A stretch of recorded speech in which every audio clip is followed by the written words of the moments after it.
My name is Sarah Mitchell. I'm 34 years old, a cardiology resident, and a single mother of 3-year-old twins. 2 months ago, I was lying in an emergency room, bleeding internally after a car accident. My hands were shaking as I dialed my parents' number. I needed someone, anyone, to watch Emma and Ethan for just a few hours while doctors tried to save my life.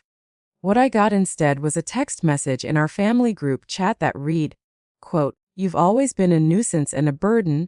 We have concert tickets with Jessica tonight. Figure it out yourself," end quote. So I did.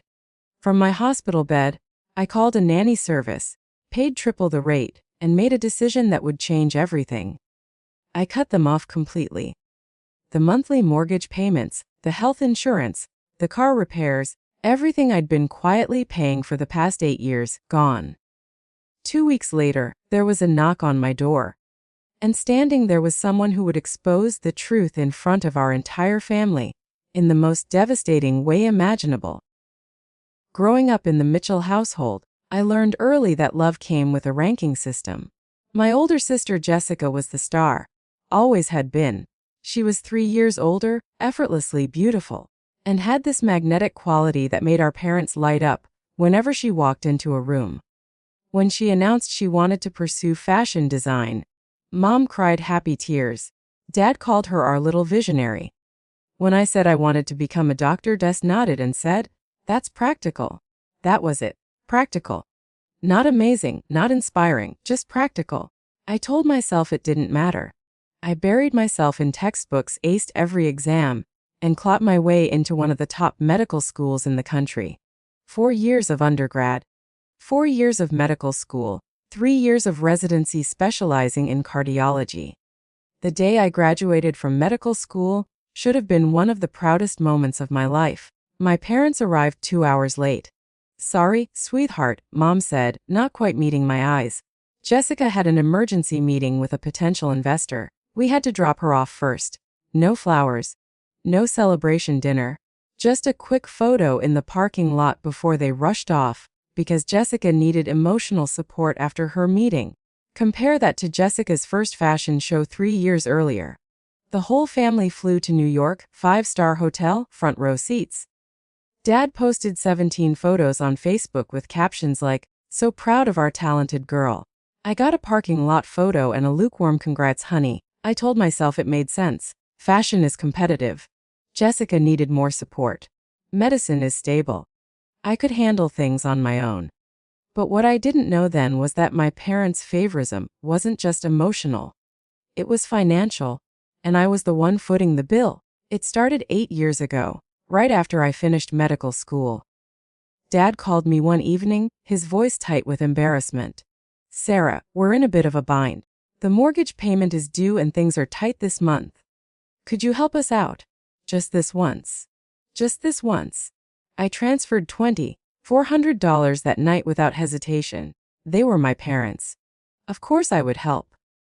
But just this once became every month. The mortgage, then their health insurance premiums, $800 monthly, when Dad's company dropped their coverage. Then the emergencies, the car repairs, the roof leak, the new furnace. I never said no. Not once. When I got pregnant with the twins and their father walked out during my 5th month, I called my parents from the hospital after a scary bleeding episode.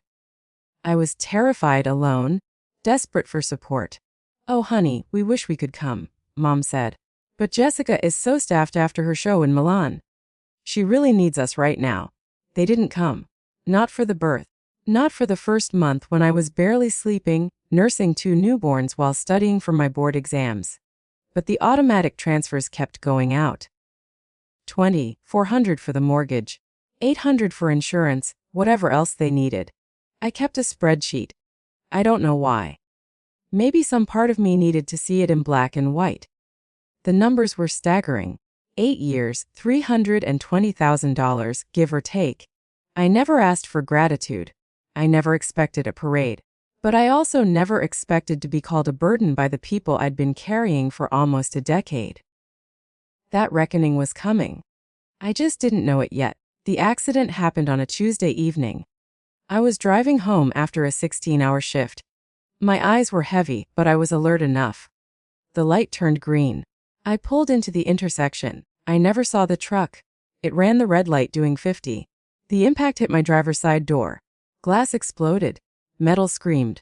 The world spun, then went black. I woke up in an ambulance. Pain searing through my abdomen. A familiar face hovered above me. Sarah, can you hear me? Dr. Marcus Chen. Emergency physician at my hospital. We'd worked together for 2 years. Marcus, my voice came out wrong, weak. What's happening?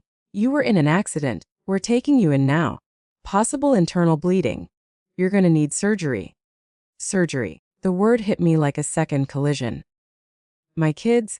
I grabbed his arm. Emma with the babysitter. She leaves at 8. Marcus checked his watch. It's 7:15. 45 minutes. I had 45 minutes to find someone to watch my children while doctors cut me open. I fumbled for my phone with shaking hands. Blood smeared across the screen as I pulled up my parents' number. It rang 4 times. Sarah. Dad's voice was impatient. We're about to leave. What is it? Dad, I need help. The words tumbled out between gasps of pain. I was in an accident. I'm being taken to the hospital, surgery. Please, I need you and Mom to watch the twins, just for a few hours. Silence on the line. Then hold on, I heard muffled voices, my mother's tone sharp and annoyed. Jessica's laugh in the background. The line went quiet. Then my phone buzzed with a text notification. Family group chat. The message was from my mother. Sarah, you've always been a nuisance and a burden. We have concert tickets with Jessica tonight. We've been planning this for months. Figure it out yourself. I read it twice, 3 times. The words didn't change. A second message appeared from Dad. You're a doctor. You're used to hospitals. Don't make this into a bigger deal than it needs to be. Then Jessica. Not words, just a laughing emoji. That was it. That was all I was worth to them. A laughing emoji while I lay bleeding in an ambulance. Marcus was watching me. I didn't realize he could see my screen until he spoke. Sarah, his voice was careful. What did they say? I couldn't answer. Something had cracked open inside me, and it wasn't just the internal bleeding. I need a phone, I whispered. A phone with internet. Mine's dying. He handed me his without question. I Googled emergency nanny services, found one with 24-hour availability, called, explained the situation in clipped professional sentences. Yes, I would pay triple the rate. Yes, I would provide the babysitter's contact for handoff instructions.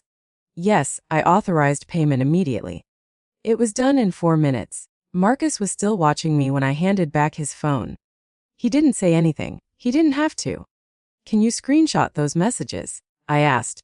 From my phone before it dies. He nodded slowly. Yeah, I can do that. I closed my eyes as the ambulance pulled into the hospital bay. The pain was overwhelming now, but it wasn't coming from my abdomen anymore. From that hospital bed, with an IV in my arm and fear in my heart, I made the easiest decision of my life. The surgery took 4 hours. Ruptured spleen, internal bleeding. Another few minutes and I might not have made it. I spent 5 days in the hospital. 5 days of IV drips, morphine haze, and nurses checking my vitals every few hours. Not one call from my parents. Not one text, not one visit.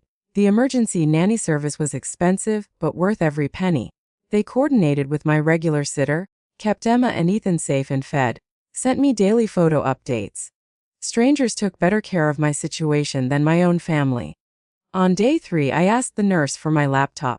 Are you sure you're up for it? She asked. You should be resting. I need to take care of something. My hands were steady as I logged into my banking app. 8 years of automatic transfers stared back at me, regular as clockwork. $2,400 on the 1st of every month. $800 on the 15th. I canceled them all. Then I opened my phone settings, blocked my father's number, my mother's, Jessica's. There was no dramatic moment, no tears, no second guessing. It felt like setting down a weight I'd been carrying so long I'd forgotten it was there. Marcus stopped by later that afternoon. He'd checked on me every day, bringing coffee and quiet company. How are you feeling? He asked. I looked up at him, and for the first time in years, I told the truth. Better. For the first time in 8 years, I actually feel better. He didn't push for details. He just nodded like he understood. I knew the fallout was coming. My parents would notice the missing money. They would rage and cry and demand explanations. But I didn't expect what came next. 2 weeks after my surgery, I was finally home, moving slowly, still sore but alive. It was a Saturday morning. I was making pancakes for Emma and Ethan, their favorite weekend treat. The kitchen smelled like butter and maple syrup. Ethan was trying to stack his toy blocks. Emma was helping by knocking them down. Then came the knock. 3 sharp raps on my front door. I wiped my hands on a dish towel, my heart rate spiking. If it was my parents, I wasn't ready. I didn't know if I'd ever be ready. I looked through the peephole and my breath caught.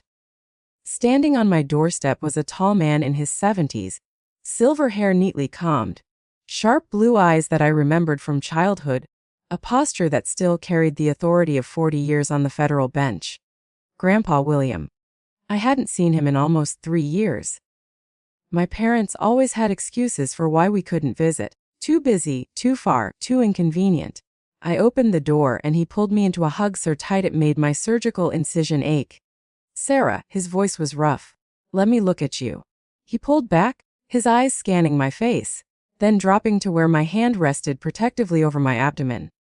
I know everything, he said quietly. Margaret told me. Aunt Margaret, my mother's younger sister, the only person in the family who'd ever openly questioned how my parents treated me. Grandpa, I don't. He held up a hand. You don't need to explain anything, but I do need you to come somewhere with me. He reached into his jacket and pulled out an envelope, cream, colored, elegant, formal. An invitation. My 70th birthday party next Saturday.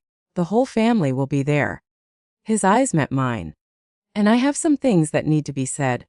Grandpa William sat at my kitchen table, watching Emma and Ethan with a soft smile. They'd taken to him immediately, showing off their toys, demanding his attention. He gave it freely. They look just like you did at that age, he said. Same stubborn chin. I set down 2 cups of coffee and took the seat across from him. Grandpa, how did you find out about the accident? About everything. Margaret called me the night it happened. He wrapped his hands around the mug. She'd heard through one of your cousins. When she told me what your parents did, he stopped, jaw tightening. I've watched this for years, Sarah, the way Helen and Robert treat you versus Jessica. I'm old, but I'm not blind. I stared at my coffee. I thought maybe I was imagining it, making it bigger than it was. You weren't. His voice carried the weight of a man who'd spent decades separating truth from lies. I was a federal judge for 40 years. I know how to read people. I know what favoritism looks like, what exploitation looks like. He leaned forward. Tell me something. Do you still have records of the money you've sent them? I nodded slowly. Every transfer. 8 years. Good, he sat back. I want you to put together a summary. Every payment, every date, every amount. Why?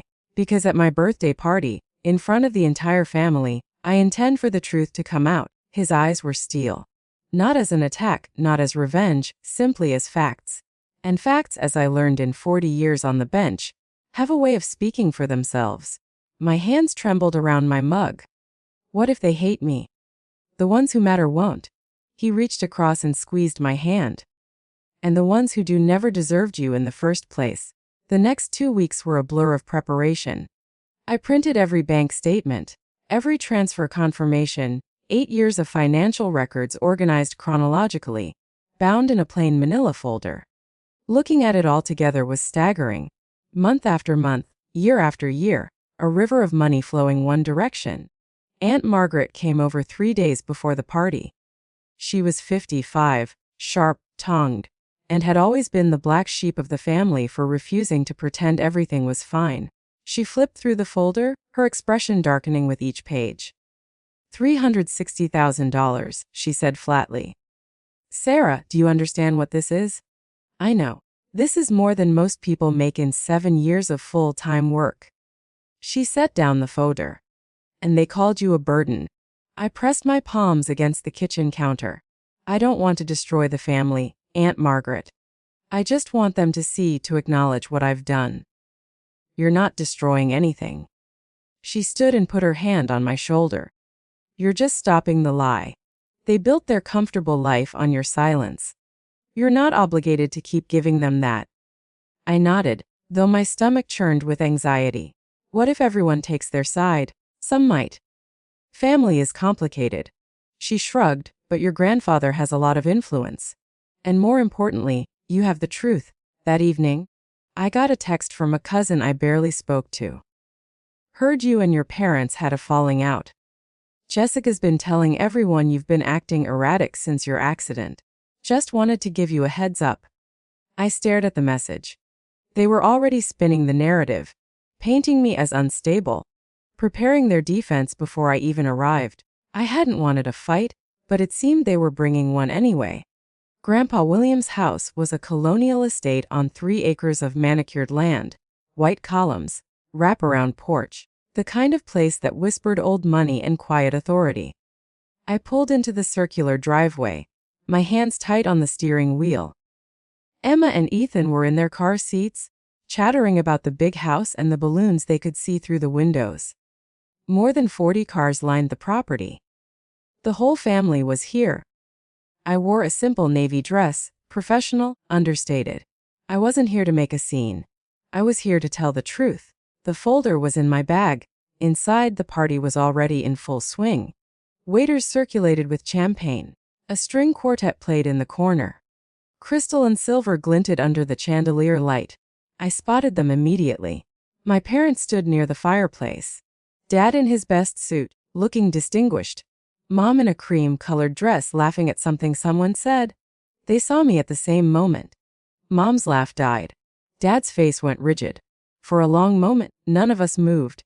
Then Jessica appeared. My sister glided over in a designer dress that probably cost more than my monthly student loan payment. Her smile was perfect. Her eyes were ice. "Oh, Sarah," she kissed my cheek. "You made it. We heard about your accident. Nothing too serious, I hope." I met her gaze steadily. A ruptured spleen and internal bleeding. I almost died. Her smile flickered. Mom said it was just a fender bender. Mom wasn't there. I shifted Ethan to my other hip. None of you were. Jessica's composure cracked for just a second. Then she recovered, patting my arm with false sympathy. "Well, you look fine now. That's what matters." She drifted away, but I felt the first rumble of thunder. This was only the beginning. The attack came 30 minutes into the party. I was getting fruit punch for the twins when I heard Jessica's voice, deliberately loud, carrying across the room. "I'm so worried about Sarah, honestly." She was talking to a cluster of aunts and cousins near the dessert table. The accident really affected her. She's been saying the strangest things. Cut off all contact with Mom and Dad for no reason. I kept my back turned, but every word landed like a small knife. Mom joined in, dabbing her eyes with a handkerchief. "We've tried everything. Calls, texts, she won't respond. I think she's having some kind of breakdown." "Poor thing," someone murmured. "She's always been the sensitive one," Jessica added. "Remember how dramatic she was as a teenager. I think the stress of being a single mom has just been too much." I felt eyes on me, pitying looks, whispered concerns. I said nothing, just handed Ethan his juice cup and smoothed Emma's hair. Aunt Margaret appeared, her voice low and furious. "They've been laying groundwork all week, calling relatives, planting seeds. They know something's coming, and they're trying to discredit you first." "I know, are you okay?" I looked across the room at my grandfather. He was watching the scene with an unreadable expression, a glass of whiskey in his hand. He gave me the smallest nod. "I'm fine," I told Margaret. "Let them talk." The room quieted suddenly. Someone clinked a glass.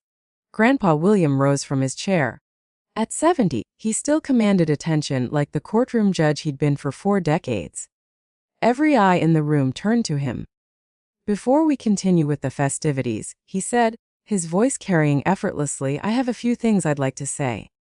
The air changed. This was it. Before Grandpa could continue, my father stepped forward. "Dad, wait." His voice was controlled, but I could see the tension in his jaw.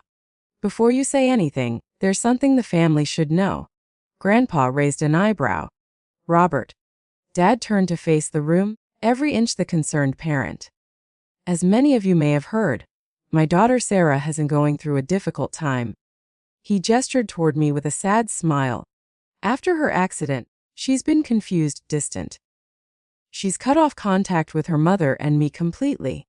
Mom stepped up beside him, still clutching that handkerchief.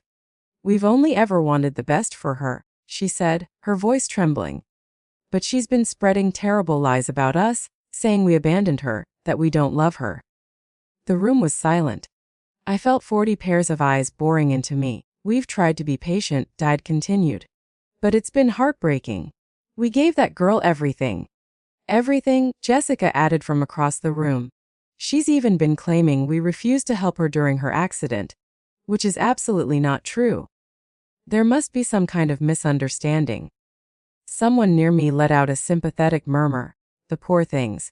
I stood frozen. Emma had buried her face in my neck, sensing the tension. Sarah, an aunt I barely knew, approached me. Honey, is everything okay? Your parents are so worried about you. I opened my mouth to respond, but no words came. Then Grandpa William's voice cut through the room like a gavel. Are you finished, Robert? The question was quiet, mild even, but every person in that room heard the steel underneath. Dad's confident expression faltered. I just thought the family should know. The family should know the truth, Grandpa interrupted. And I intend to give it to them. Grandpa William walked to the center of the room. His gait was measured, deliberate, the walk of a man who had presided over hundreds of cases and never once lost control of his courtroom. I've listened to your concerns, Robert, he said. Helen, Jessica, you've painted a very clear picture of a troubled young woman who's turned against her loving family. He paused, letting the words hang. Now I'd like to ask some questions. Dad shifted uncomfortably. Dad, I don't think this is the place. This is exactly the place. Grandpa's voice didn't rise, but it hardened. This is family. And families should know the truth about each other. He turned to my father. Robert, a simple question. Who has been paying the mortgage on your house for the past 8 years? The color drained from Dad's face. What? Your mortgage? $2,400 a month for 8 years. Who's been paying it? We. Dad's eyes darted to Mom. We pay our own mortgage. Do you? Grandpa reached into his jacket pocket and pulled out a folder. My folder. Because I have here a complete record of bank transfers from Sarah's account to your mortgage company. Every month for 96 consecutive months. A murmur rippled through the room. That's a misunderstanding, Mom stammered. Sarah offered. We never ask. I'm not suggesting you held a gun to her head, Grandpa said calmly. I'm simply establishing facts. He opened the folder. Let me share some numbers with the family. I think they'll find them illuminating. Across the room, Jessica had gone pale. Dad's hands were clenched at his sides. Mom looked like she might faint. And I stood there holding my children, my heart pounding as the truth finally began to surface. 8 years, Grandpa William read from the folder. Let's break it down. The room was utterly silent. Even the string quartet had stopped playing. Mortgage payments, $203,400. He looked up. That's the house Robert and Helen live in. The house they claim they pay for themselves. Someone gasped. Health insurance premiums, $76,800. When Robert's company dropped their coverage, Sarah picked up the bill. He flipped a page. Car repairs, home maintenance, emergency expenses, approximately $45,000. Another page. Cash gifts and financial support for Jessica's fashion ventures, $12,000. He closed the folder. Total, $364,200, give or take. The silence was deafening. Aunt Margaret stepped forward. For context, everyone, that's more than most people make in 7 years of full-time work. Sarah did this while completing her medical residency and raising infant twins alone. She offered, Mom's voice cracked. We never forced her. No one said you forced her, Grandpa replied. But I am curious. In 8 years of receiving this support, how many times did you say thank you? No answer. How many times did you visit her in the hospital after her twins were born? Still nothing. How many times did you show up for her? My mother started crying. Not the delicate, sympathetic tears from earlier. Real, ugly sobs. We thought she was fine, Dad said, his voice hollow. She never complained. She always managed. She managed, Grandpa repeated, because she had to.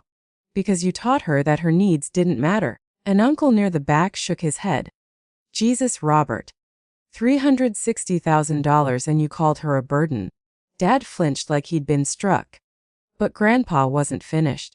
There's one more thing the family should hear, Grandpa said. He pulled out his phone, adjusting his reading glasses. 2 months ago, Sarah was in a car accident, a serious one.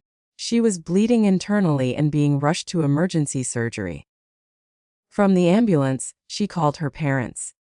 Her children were home with a babysitter who was about to leave. She needed someone to watch them for a few hours.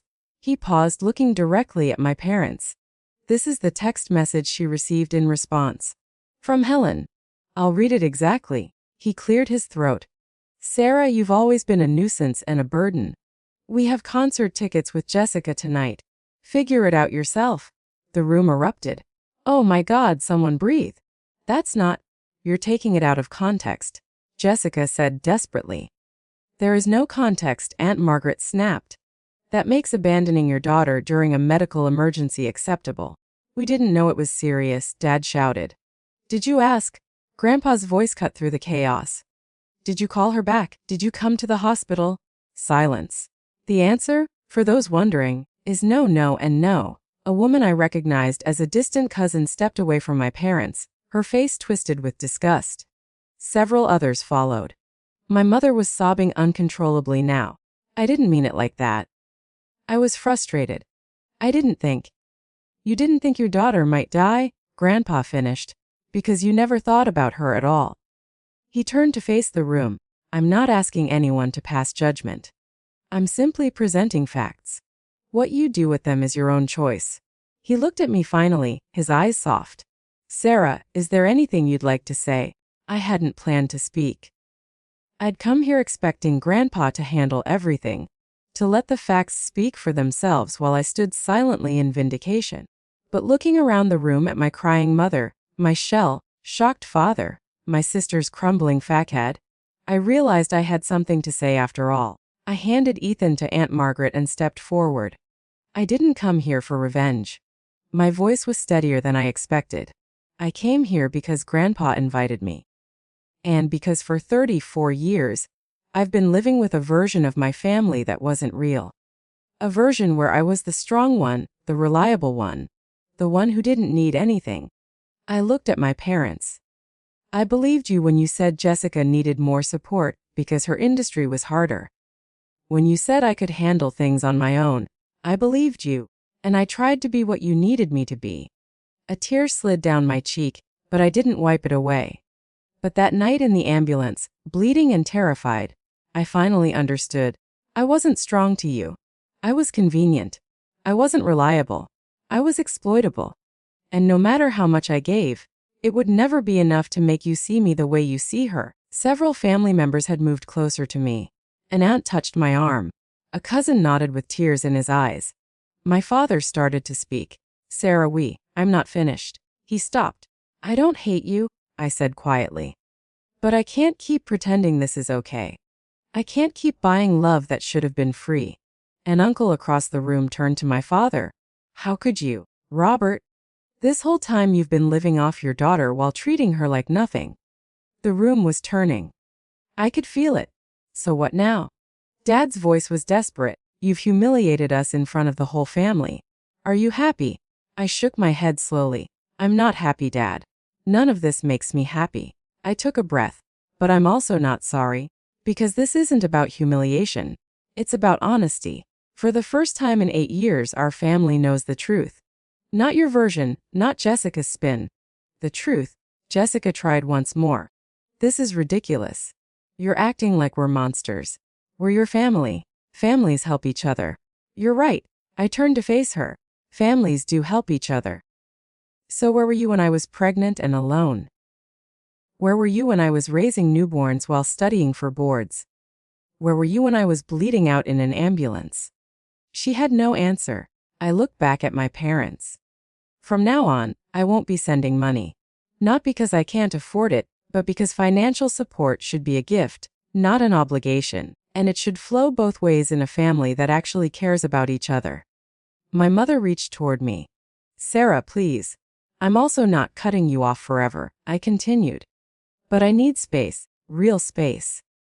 Not a few weeks of guilt tripping followed by everything going back to normal. I need you to actually think about what you've done. And if someday you can acknowledge it, really acknowledge it, maybe we can rebuild something. I took Ethan back from Aunt Margaret. But I won't hold my breath. A great aunt approached me, taking my hands in her weathered ones. I'm so sorry, sweetheart. I had no idea. All these years I thought you were the one who had it easy. I know, I said softly. Everyone did. That's how it was supposed to look. My parents left the party early. No one stopped them. No one said goodbye. Dad helped Mom to the car while she sobbed into his shoulder. Jessica followed with her head down, refusing to make eye contact with anyone. The silence they left behind was heavy, but not uncomfortable. More like the quiet after a storm passes. In the days that followed, the fallout was swift. My phone buzzed constantly with messages from relatives. Cousins I'd barely spoken to in years reached out to apologize. Aunts and uncles who'd always believed my parents' narrative of the perfect family were re-evaluating everything. I always thought you were the difficult one, Cousin Rachel texted me. Jessica made it sound like you pulled away for no reason. I'm so sorry I believed her. The family group chat, the one where I'd received that devastating message, went silent, then it was deleted entirely. More significantly, my parents found themselves quietly excluded from family gatherings. When my cousin Michael had his 40th birthday 3 weeks later, they weren't invited. When Aunt Margaret hosted Easter brunch, their names weren't on the list. No one made a formal announcement. No one declared sides. They simply stopped being welcome. My mother called me from a new number 2 weeks after the party. I let it go to voicemail. Sarah, please. We need to talk. This has all been blown out of proportion. Your father is devastated. I'm devastated. Can't we just move past this? I listened to it once, then deleted it. Forgiveness wasn't a reset button. I knew that now. It was a release for me, not for them. And I wasn't ready to release anything yet. But the financial consequences, those were just beginning. 3 months after the party, I got a call from Aunt Margaret. They're selling the house. I set down my coffee cup. What? Your parents. They put the house on the market last week. Word is they couldn't keep up with the mortgage payments. I should have felt something. Satisfaction, vindication, maybe even guilt. Instead, I just felt tired. Where will they go? Your Uncle Frank is letting them stay in his guest house temporarily. Margaret paused. He made it very clear it's conditional. They need to get jobs. Real jobs, not just waiting for someone else to bail them out. Jobs? My parents hadn't worked full-time in years. Dad took early retirement at 55. Mom had never worked outside the home. They'd been living off my money, and they hadn't even realized how dependent they'd become. What about Jessica? Can't she help? Margaret laughed. It wasn't kind. Jessica's been drowning since her divorce. Word got out about the party. Someone in the family knows someone in fashion. She lost a major design contract. Last I heard, she's waitressing part-time. I stared out my kitchen window at Emma and Ethan playing in the backyard. I don't want them to suffer, I said quietly. I know you don't, sweetheart. That's because you're a good person. Margaret's voice softened. But they didn't suffer for 8 years because you were supporting them. They didn't grow. They didn't learn. You stopping wasn't cruel. It was necessary. She was right. I knew she was right. That evening, I sat down with my new budget. The $200 I used to send my parents every month now went into a college fund for the twins. They'd never worry about student loans. They'd never carry someone else's burden the way I had. That felt like justice enough. The call came on a Tuesday night, 6 months after Grandpa's party. I was putting the twins to bed when my phone lit up with an unknown number. Normally I'd ignore it, but something made me answer. Sarah. Jessica's voice was different, smaller. The polished confidence that had always defined her was gone. Jessica, please don't hang up. She took a shaky breath. I know I don't deserve your time, but I need to say something. I sat down on the edge of my bed. I'm listening. I'm sorry. The words came out cracked. I'm so sorry for everything. For the way I treated you, for the things I said, For laughing at that text message when you were, her voice broke, when you were dying. I laughed. What kind of person does that? I waited. I didn't know, she continued, about the money. Not all of it. I knew Mom and Dad were struggling, but I thought they were managing. I didn't realize it was you, for 8 years. Sarah, how did I not know? Did you ever ask? Silence. No, she whispered. I didn't, because I didn't want to know. I liked being the favorite.